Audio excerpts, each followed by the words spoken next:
The discount offered on a shirt of rupees 500 and a pair of trouser of rupees 1000 are 20% and 40% respectively. If Ajay bought 2 shirts and 3 pairs of trousers, what was the effective discount he received? अब discount की बात की गई है, मतलब किसकी बात की गई है? यहाँ पे मार्क प्राइस और सेलिंग प्राइस की बात की जाएगी। ठीक है, यहाँ पे दो तरह के आइटम, देखो शर्ट भी है और यहाँ पे पेयर ऑफ ट्राउजर्स भी है, तो यहाँ पे एवरेज वाला नहीं लगा सकते, दोनों को एक करके। बात समझ में आ रही है? क्योंकि दोनों का जो प्राइस है वो अलग अलग है और दोनों अलग अलग टाइप के क्या है आइटम्स है। ठीक है, अगर सिर्फ शर्ट की बात करता है या फिर ट्राउजर की बात करता है तो हम बेशक लगा देते हैं यहाँ पे। ठीक है, लेकिन यहाँ पे हम लोग नहीं लगा पाएंगे। अब करना कैसे, देखो यह है शर्ट, यह है ट्राउजर, एक शर्ट है एक ट्राउजर। अब एक शर्ट की कीमत यहां पे क्या लिख ले, अगर हम लोग सेलिंग प्राइस की अगर बात करें हम लोग, और यहां अगर हम बात करें मार्क प्राइस की, सेलिंग प्राइस और मार्क प्राइस की। ठीक है, अब क्या होगा यहां पे देखो, अब क्या होगा, सेलिंग प्राइस क्या है हम लोगों के पास 500 रुपए एक शर्ट की, कितने की, एक शर्ट की 500 रुपए। अब डिस्काउंट मिल रहा है उसको कितने का, 20% का डिस्काउंट मिल रहा है। ठीक है, 20% का डिस्काउंट मिल रहा है उसको, मार्क प्राइस क्या है 500 रुपए। ठीक है, अब 20% का उसे क्या मिल रहा है, डिस्काउंट मिल रहा है, तो ये पड़ेगी 80/100 में।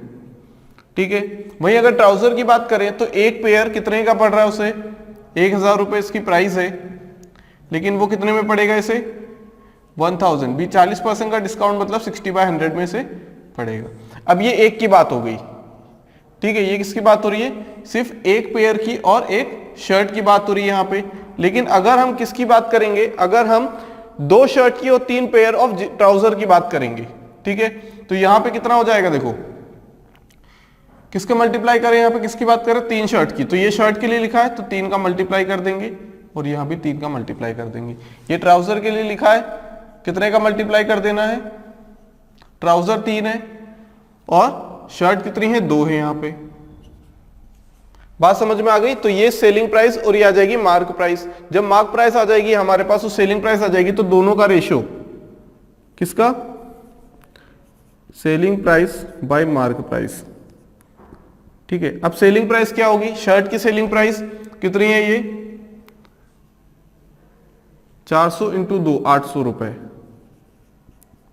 प्लस कितनी हो जाएगी यहां से 1212, कितना हो जाएगा ये 6 3 18, ये 1800 रुपीज, डिवाइडेड बाय कितना हो जाएगा 1000, प्लस ये कितना हो जाएगा 3000। अब यहां से 2 0 कैंसिल कर देंगे सब जगह से, कितना हो जाएगा ये आ जाएगा 26 और ये कितना आ जाएगा, ये आ जाएगा 40, 13/20। ये एसपी बाई क्या आ गया, ये आ गया हमारे पास SP/MP।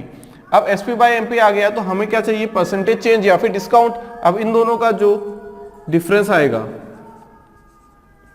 अगर डिफरेंस ले लें या फिर परसेंटेज चेंज ले लें तो वो हमें डिस्काउंट दे देगा। तो ये 13/20 है हम लोगों के पास, ये कितना आ जाएगा 7/20, 7/20 परसेंटेज में कन्वर्ट करेंगे तो कितना आ जाएगा, ये 5 टाइम्स और ये आ जाएगा 7 5 35%।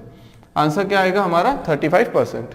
बात समझ में आ गई, किया क्या जा रहा है यहाँ पे हम लोग कौन सा फॉर्मूला नहीं लगा सकते, डेविएशन इक्वल टू 0 या फिर एवरेजिंग नहीं कर सकते, क्योंकि अलग अलग टाइप के आइटम्स है यहाँ पे, शर्ट भी है और ट्राउजर भी है। शर्ट पे उसने 500 रुपए की शर्ट है, उसमें 20% का डिस्काउंट मिलता है, ट्राउजर है, पेयर ऑफ ट्राउजर है, उस पर 40% का डिस्काउंट मिलता है। अजय ने 2 शर्ट खरीदी और 3 पेयर ऑफ ट्राउजर खरीदे, तो हमें बताना है कि कितना नेट डिस्काउंट मिलेगा।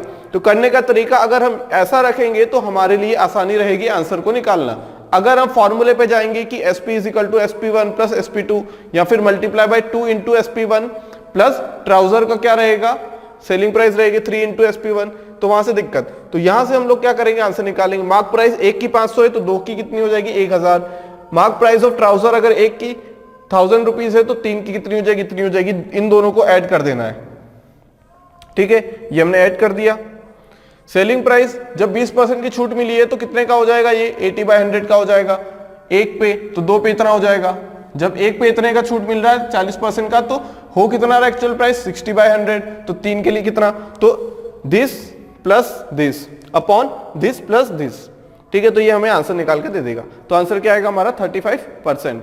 अ boy spend ₹20 to purchase toffees at 1 rupees each. हर 1 रुपए में एक टॉफी आती है, मतलब एक टॉफी की कीमत है 1 रुपए और उसने 20 रुपए दुकानदार को दिए, दूसरे 20 रुपए खर्च किए। तो इसका मतलब क्या है कि उसने 1 रुपए की एक टॉफी है, 20 रुपए दिए, मतलब कितनी टॉफी लेके आएगा वो? पहले दिन वो 20 टॉफी लेके आएगा। पहले दिन फर्स्ट डे वो कितनी टॉफी लेके आएगा? 20 टॉफी लेके आएगा। हर एक टॉफी कितने रुपए की? 1 रुपए की, है ना। 1 रुपए की टॉफी लेके आएगा, कितनी? 20 लाएगा पहले दिन। अब अगले दिन क्या किया उसने? कुछ टॉफीज खरीदी, कितने रुपए की? 40 रुपए की। लेकिन उसने क्या किया कि ये जो 50 पैसे पर टॉफी उसने डिस्काउंट ले लिया, मतलब 1 रुपए की टॉफी थी, उसने 50 पैसे का डिस्काउंट ले लिया, मतलब 50 पैसे में उसे एक टॉफी पड़ी, है ना। 50 पैसे में, ये 1 रुपए है, ये 50 पैसे में उसे एक टॉफी पड़ी, मतलब 0.50 रुपीस। ठीक है, बात क्लियर है। अब आगे क्या बोला गया है? आगे हमसे बोला गया है कि what is the average price पर टॉफी। हर एक टॉफी के लिए एवरेज प्राइस कितनी होगी ये हमें बताना है। ये सेकेंड डे की बात हो गई। अब यहां पे समझने वाली बात ये है कि हमारे पास यहां पे क्वांटिटी नहीं है। क्वांटिटी कैसे निकालनी है? जैसे हमने निकाला कि 1 रुपए की एक टॉफी है, 20 रुपए दिए तो कितनी टॉफी आ जाएगी? तो यहां 1 रुपए की 2 टॉफी है। कैसे? जब 50 पैसे की एक टॉफी है तो 1 रुपए की 2 टॉफी हो गई। जब 1 रुपए की 2 टॉफी तो 40 रुपए की कितनी टॉफी? 80। कितनी टॉफी हो जाएगी? 80 टॉफीज हो जाएगी। ठीक है, अब हमें निकालना क्या है? सारी टॉफी का एवरेज प्राइस। तो यहां पे देखो हम लोगों से पैसा में पूछी गई है, तो हम लोग एक काम करें, इसे क्या करें यहां पे? या तो हम लोग रुपीज में कर ले या पैसा में कर ले। एक काम करते हैं, रुपीज में कर लेते हैं। ठीक है, अब टोटल मिला के कितनी टॉफीज हो गई? 100 टॉफीज हो गई। एवरेजिंग कर रहे हैं हम लोग, क्योंकि यहां पे सिर्फ टॉफी की बात हो रही है। टॉफी के अलावा कोई भी ऐसी चीज नहीं है जिसकी यहां पे बात हो रही है। जितनी भी बात हो रही है टॉफी की हो रही है, मतलब एक ही टाइप का आइटम है यहां पे। और यहां पे क्या है? प्राइस। यहां पे प्राइस पर टॉफी, हर एक टॉफी का प्राइस, प्राइस पर टॉफी। हर एक टॉफी 1 रुपए की, अगले दिन 50 पैसे की एक टॉफी। ठीक है, अब बोला क्या गया हमसे फाइंड आउट करने के लिए कि एवरेज प्राइस पर टॉफी, ये x किसके लिए? 100 के लिए। 100 के लिए क्या आ जाएगा? x आ जाएगा। अब अगर हम इसे क्या मान ले? अज्यूम्ड मान ले। क्या मान ले? इसे अज्यूम्ड, और डेविएशन को 0 बना दें जो हम करते आ रहे थे, तो क्या हो जाएगा? यहां से देखो, इसे कैंसिल भी कर सकते हैं। देखो ये तो क्या है? क्वांटिटी है, इसे हमने लिखा 1, इसे लिखा 5 और इसे हमने लिख दिया 4। ठीक है, क्योंकि यहां पे क्या है? क्वांटिटी कैंसिल आउट हो सकती है एवरेज में। ठीक है, अब ये कितना आ जाएगा? 1 इंटू 1 माइनस एक्स।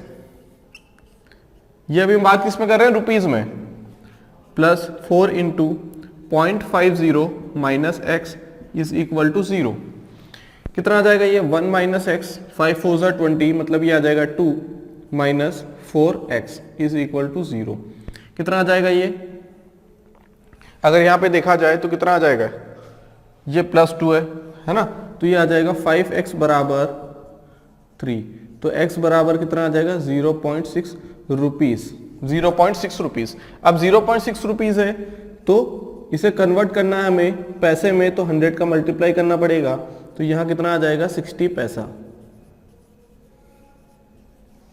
60 पैसा। बात समझ में आ गई? क्या किया हमने? क्वांटिटी निकाला, हर एक क्वांटिटी की कितनी वैल्यू है, कितनी प्राइस है, ये हमने निकाल ली। क्लियर है? इजी क्वेश्चन एकदम। एवरेजिंग से किया हमने, आंसर क्या निकल के आ गया हमारे पास? 60 पैसा। क्लियर है बात?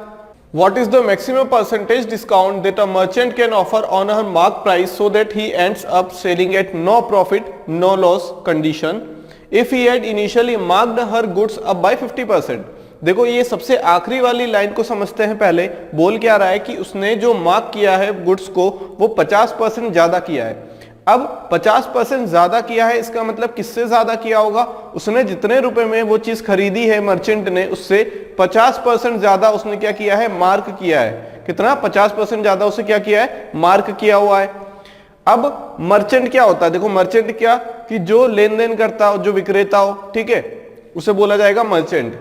अब मैक्सिमम डिस्काउंट हमें बताना है कि मैक्सिमम डिस्काउंट कितना दे सकता है वो, जब कंडीशन एंडिंग में निकल के कितनी आए कि उससे ना तो प्रॉफिट हो रहा है ना ही लॉस हो रहा है। ठीक है, अब देखो यहां पे तीनों की बात हो रही है, यहां पे 50% ज्यादा किसके ऊपर करता है, जब मार्क प्राइस कम या ज्यादा करता है तो ऐसा बोला जाए अगर कि initially marked her goods up by 50%, 50% ज्यादा मार्कअप किया मतलब वो कॉस्ट प्राइस से मार्कअप किया होता है, ठीक है। तो यहां पे हमारे पास क्या हो जाएगा, जो कॉस्ट प्राइस हो जाएगी वो क्या हो जाएगी, कॉस्ट प्राइस, मार्क प्राइस और सेलिंग प्राइस। अब इनिशियली अगर हम मान लें कि कॉस्ट प्राइस 100x है तो मार्क प्राइस क्या हो जाएगी 50% ज्यादा, 50% ज्यादा मतलब 150x, और जो सेलिंग प्राइस रहेगी, अब देखो सेलिंग प्राइस क्या रहेगी, प्रॉफिट भी नहीं हो रहा है लॉस भी नहीं हो रहा है, ये कब हो सकता है, जब सेलिंग प्राइस बराबर कॉस्ट प्राइस रहेगी। तो इस कंडीशन से हम लोग क्या निकाल सकते हैं, सेलिंग प्राइस निकाल सकते हैं। इसका मतलब सेलिंग प्राइस क्या हो जाएगी, इसका मतलब सेलिंग प्राइस हो जाएगी 100x। बात समझ में आ रही है, क्योंकि अगर ये 100x नहीं होगी तो उसे या तो कुछ प्रॉफिट होगा या तो कुछ लॉस होगा, डिपेंड करेगा कि इसके वैल्यू कॉस्ट प्राइस से कम है या ज्यादा। लेकिन यहाँ पे प्रॉफिट भी नहीं हो रहा, लॉस भी नहीं हो रहा है, इसका मतलब कॉस्ट प्राइस बराबर किसके, सेलिंग प्राइस के। लेकिन एक कंडीशन और दी गई थी क्या, कि उसने इनिशियली मार्क किया अपना वैल्यू किससे ज्यादा, कॉस्ट प्राइस से ज्यादा। गिवन नहीं है लेकिन ये हमें समझना है कि किससे ज्यादा कर पाएगा, क्या सेलिंग प्राइस से ज्यादा कर पाएगा क्या नहीं। वो कॉस्ट प्राइस पे जितने में उसने खरीदी उसने 50% पहले मार्क ऊपर किया है, 100 रुपए की चीज को 150 रुपए बना दिया उसने, ठीक है, यही हो रहा है। अब उसने बेचा 100x में ही, बात समझ में आ गई। अब बोला क्या है, क्या बोला गया है, maximum percentage discount that a merchant can offer. अब डिस्काउंट की बात की गई है तो वहां पे होता है मार्क प्राइस और सेलिंग प्राइस। अब अगर हम selling price by mark price देखें तो क्या आ जाएगा, 100x बाई 150x, कैंसिल कर देंगे तो ये आ जाएगा 2/3। अब परसेंटेज चेंज या फिर हम लोग क्या देखें, डिस्काउंट देखें, तो यहां पे क्या हो जाएगा SP बाई MP।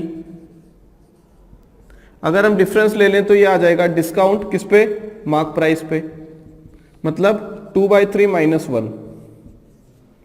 इसका मतलब क्या है, कितना आ जाएगा ये 1/3। इसका मतलब डिस्काउंट 1/3 आ गया। परसेंटेज में देखेंगे तो मल्टीप्लाई बाय 100% करेंगे, कितना आ जाएगा 33.33%। 33.33% इज द आंसर। जो कंडीशन दी गई होती है उसी को हमें मानना है। इंपॉर्टेंट चीज यहाँ पे यह है कि जो इनिशियली वो मार्कअप करता है गुड्स के ऊपर, तो वो क्या किसके ऊपर करेगा, वो कॉस्ट प्राइस के ऊपर करेगा। किसके ऊपर, कॉस्ट प्राइस के ऊपर मार्कअप करेगा। इतनी बात याद रखनी है हमें। X purchased an item at a discount of 10% and sold it to Y at 10% profit. The mark price and the price for which Y purchased the item are in the ratio. इन चारों option में से कौन सा ratio रहेगा ये हमें बताना है। अब X ने आइटम खरीदा, दिस इज X, है ना, X ने कहीं से आइटम खरीदा। अब हो सकता है इस आइटम की या शर्ट हो या मार्कर हो, उसमें कोई मार्क प्राइस लिखी होगी, ठीक है, मार्क प्राइस कुछ रही होगी उसकी। मान लो उसकी मार्क प्राइस रही होगी 100x, है ना, क्या रही होगी 100x। 100 भी लेंगे तो कोई दिक्कत वाली बात नहीं है यहाँ पे, ठीक है, 100 ले सकते हैं हम लोग, x लेंगे तो भी कोई दिक्कत नहीं है, 100 ले लेते हैं। क्योंकि यहाँ पे हमसे क्या बोला गया है, ऐसा नहीं बोला गया है कि इंक्रीमेंट या डिक्रीमेंट इन रुपीस में क्या है, गिवन है, ऐसा नहीं दिया गया कहीं भी क्वेश्चन में, ठीक है। तो हम लोग यूज कर सकते हैं यूनिट। वो कब करते हैं x का मल्टीप्लीकेशन, जब हमें इंक्रीमेंट या डिक्रीमेंट रुपीस में या इस टाइप से दिया हो, ठीक है। अब देखो यहाँ पे मार्क प्राइस 100 हो गई, 100 मान लो रुपीस हो गई, 100 रुपए मार्क प्राइस है। अब x ने खरीदा, अब x ने 10% डिस्काउंट के साथ खरीदा, 10% डिस्काउंट के साथ खरीद लिया। अब इसमें 10% डिस्काउंट लगेगा तो ये कितना हो जाएगा, 90 रुपए की हो जाएगी। ये चीज कितने की हो जाएगी, 10% डिस्काउंट मिला ना 100 के ऊपर, तो ये हो जाएगी 90 रुपए की, 10% का डिस्काउंट मिला। अब x ने क्या किया, x ने y को बेच दिया, x ने y को बेच दिया, 10% प्रॉफिट कमाया। अब 10% प्रॉफिट कमाया, 10% प्रॉफिट कमाना, इसका 10%, इसका 10% कितना होगा, 90 में तो खरीदी है। अब 10% की क्या होगा, इसका 9 रुपए, तो इसका कितना हो जाएगा यहाँ पे 99 रुपए हो जाएगा। कितने रुपए हो जाएगा, 99 रुपए। सारी चीजें बिल्कुल एकदम इजी है, ठीक है। यहाँ पे डिस्काउंट 10% का डिस्काउंट ऐसे करना हो तो ऐसे कर लेते हैं, 10% मतलब 1/10, तो d बाई मार्क प्राइस हो जाएगा। डिफरेंस लेंगे तो क्या आ जाएगा, selling price by mark price, कितना आ जाएगा, ये डिफरेंस लेंगे तो 9/10 आ जाएगा। अब मार्क प्राइस 100 है हम लोगों के पास, पर यहां से टाइम कंज्यूमिंग है, जब डायरेक्ट हमें कंडीशन दिख जाती है यहां से, तो ये सब क्यों करना फिर। तो सेलिंग प्राइस कितनी आ जाएगी 90। अब इसका 10% इसमें से माइनस कर देंगे तो इसका मतलब 90%। 10% का डिस्काउंट मिला मतलब हो कितने की गई 90 चीज 90% की, तो 90% 100 का कितना होगा 90 रुपए। सिमिलरली यहां भी वही इसी टाइप से करना हो तो इस टाइप से, लेंदी मेथड है, टाइम लगेगा यहां से। अब यहां से 99 आ गया। अब बोला क्या गया, the mark price and the price for which Y purchased the item.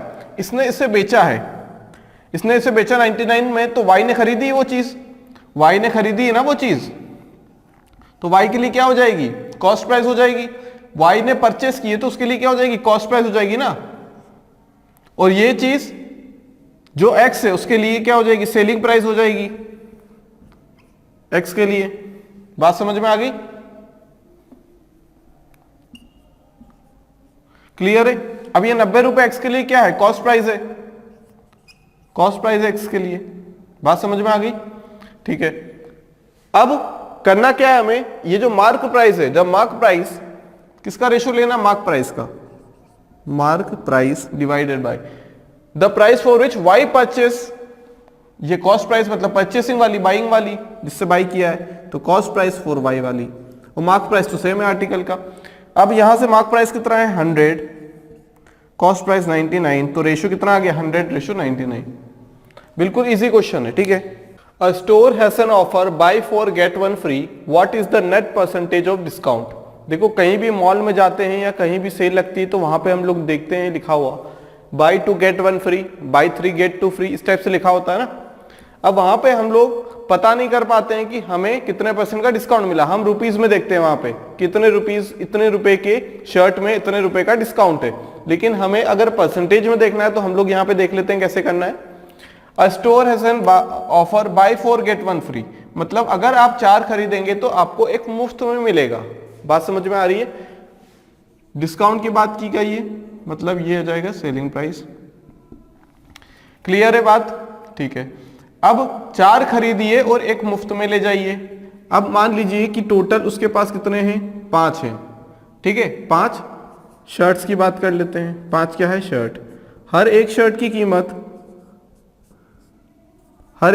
कीमत मान लो 100 रुपए है, हर एक शर्ट की कीमत कितनी है 100 रुपए है, एक शर्ट की कीमत 100 रुपए है, तो 5 शर्ट की कीमत 500 रुपए है। मतलब जो 500 रुपए की कीमत है, 500 रुपए जो प्राइस है, 500 रुपए जो प्राइस है यहाँ पे, वो कितने में इसने दे दिया है, जो सेल किया है उसने 400 रुपए, यही हो रहा है ना भाई। उसके पास क्या है, उसके पास मार्क प्राइस लिखा होगा, कॉस्ट प्राइस की हमें बात नहीं कर रहे हैं, हम डिस्काउंट की बात कर रहे हैं। उसके पास मार्क प्राइस होगा, मान लो एक शर्ट के ऊपर 100 रुपए का टैग लगा हुआ है तो 5 शर्ट के ऊपर 500 रुपए हो गए। लेकिन 500 रुपए हो गए, मतलब 500 रुपए अगर वो बेचता बिना डिस्काउंट के तो 500 रुपए वो कमा लेता। लेकिन उसने क्या किया, एक के साथ एक फ्री दे दिया, मतलब उसने 400 रुपए में 4 शर्ट दे दी और उसके साथ एक फ्री दे दी, ठीक है। तो यहां पे सेलिंग प्राइस बाय, अगर मार्क प्राइस देखें, selling price by mark price देखें तो यहां आ रहा है 400/500। डिस्काउंट ये हो रहा है क्योंकि मार्क प्राइस से कम है, मार्क प्राइस से कम है। ये 4/5 डिफरेंस देखेंगे 1/5 मतलब 20%, 20% इज द आंसर। बात समझ में आ गई भाई। 5 शर्ट है, हर एक शर्ट के ऊपर टैग लगा हुआ है 100 रुपए का, 5 शर्ट के ऊपर टैग लगा रहेगा 500 रुपए का, मतलब मार्क प्राइस हो गई टोटल 5 शर्ट की 500 रुपए। अब बात यह आती है कि उसने सेल किया है तो टैग मार्क प्राइस से ज्यादा तो वो ले नहीं सकता ना, जितना उस पर टैग लगा उससे ज्यादा तो लेगा नहीं। तो उसने क्या किया कि हर मार्क प्राइस पे उसने बेच दी शर्ट को, 4 शर्ट को बेची मार्क प्राइस पे और एक फ्री में दे दी, एक फ्री में दे दी। तो हमें बताना है, क्योंकि यहाँ पे डिस्काउंट की बात की गई है, डिस्काउंट पूछा गया, हमसे ये नहीं बोला गया कि उससे प्रॉफिट लॉस हो रहा, तो यहाँ सीपी का कोई रोल नहीं है। तो यहाँ से SP/MP देखेंगे तो कितना आ जाएगा 20%। आंसर निकल के आएगा। अगर डिफरेंस लेंगे हम लोग तो 1/5 विच इज इक्वल टू 20%।